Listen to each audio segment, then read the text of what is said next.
Hello, good morning po sa inyong lahat. Meron na naman tayong bagong mutya. Ayan po yung ating bagong mutya. Ayan. Nakuha ko po ito araw ng Biyernes. Ayan. Sa nagtatanong kung anong klaseng mutya ito po ay mutya sa dali-dali. Dali-dali po na mutya ito. Yung isda na ang kanyang mata po ay isa lang po at malapad siya na isda. Yung manipis na isda. Ayan po. Sa nagtatanong kung paano ko ito nakuha ko po ito doon sa kaibigan ko na mananagat. Ayan. May binigay siya sa akin na isda na dali-dali, tapos paghiwa ko sa katawan at ito ang nakuha ko sa loob. Sa hindi pa po nakakilala ng dali-dali, yung isda po siya na malapad. Yung malapad na isda na kulay puti, na manipis siya na malapad na kulay puti. At yung kanyang mata po ay napakaliit po yan. Yung kanyang mata ay isa lang po doon parte sa kaliwang kanan. Kaliwang parte sa side na left side. Yon. Yung kanyang mata, ito po ay mutya na niya, no? Ganito rin ang itsura ng dali-dali pero malapad. Tapos yung mata niya dito lang banda. Ayan, dalawang mata dito. Pero dito sa kabila, yung kabila dito, no? Ganyan. Walang mata yan. Ang mata niya dito lang. Ayan. Tapos malapad po yan siya na isda. Ang mata niya dito lang. Dumikit yung mata dito. Dito sa kabila, walang mata. Yan po ay tawag dali-dali sa amin. Ulitin ko po, yung isda na malapad, yung mata dito lang. Ayan, dito lang. At dito sa kabila, walang mata. Tapos ang kulay niya puti. Ayan po ay tawag sa amin dali-dali. Ito po ay aking nakukuha sa katawan ng dali-dali. Binigyan kasi ako ng aking kaibigan na mananagat.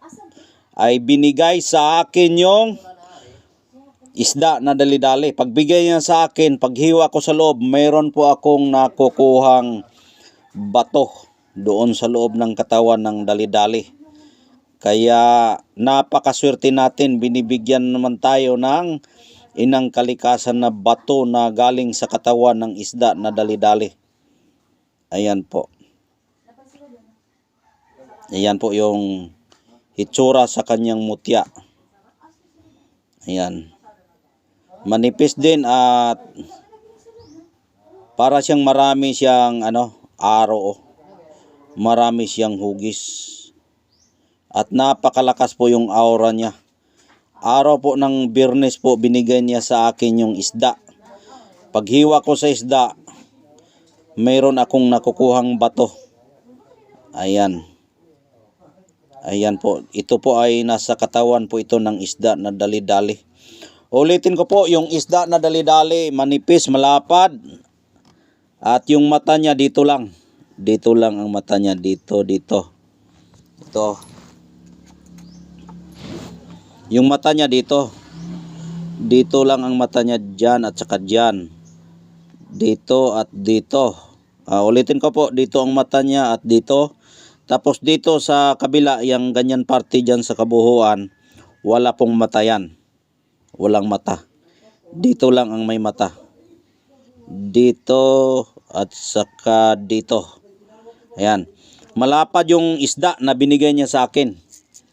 Ang lapad niya, mga ganyan kalapad. Mga ganyan. Ganyan kalapad yung isda. Tapos manipis lang talaga yan. Kulay puti. Ganyan kalapad yung katawan niya. Tapos ang nipis niya, mga ganito lang kalaki yung nipis niya. Tapos paghiwa ko sa katawan, iyan po ang aking nakukuha. Iyan po ay aking nakukuha. Yan. Yan po ay aking nakukuha. Sa nagtatanong po kung ano ang gamit nito, ito ay maganda ito sa pang proteksyon.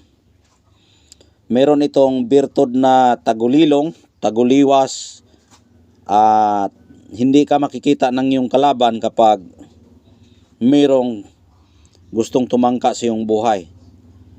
Dahil nga po yung dali-dali, bihira ka lang makakita niyan. Dahil ang kulay niya, kulay puti, at kapag nandyan yan sa tubig, ay para din yang tubig tingnan yung isda na yan.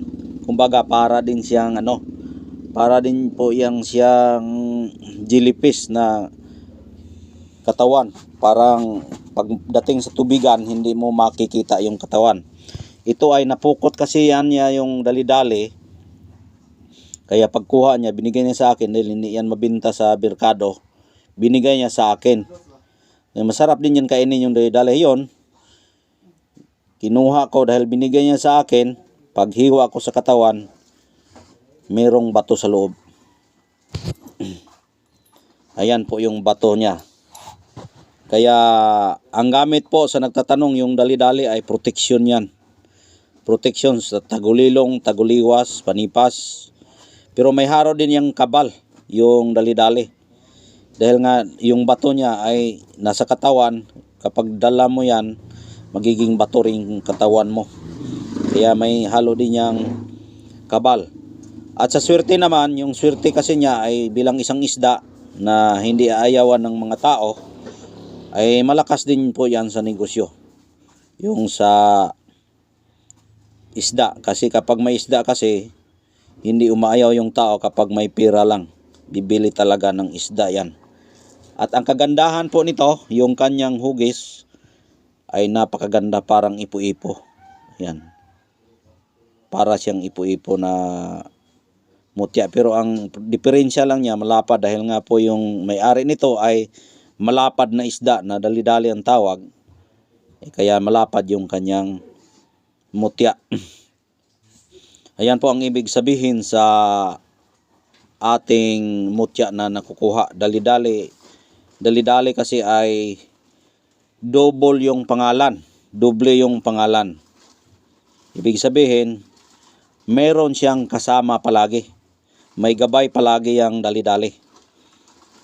Dahil dalawa yung pangalan niya, dali-dali, sa Bisaya, dali-dali kasi yan. Iwan ko sa Tagalog kung ano yan. Kaya maganda ito sa pang travel, pang lakad, kung saan ka maglakad, meron kang gabay na magproteksyon sa iyo. Kung baga may guardian angel ka.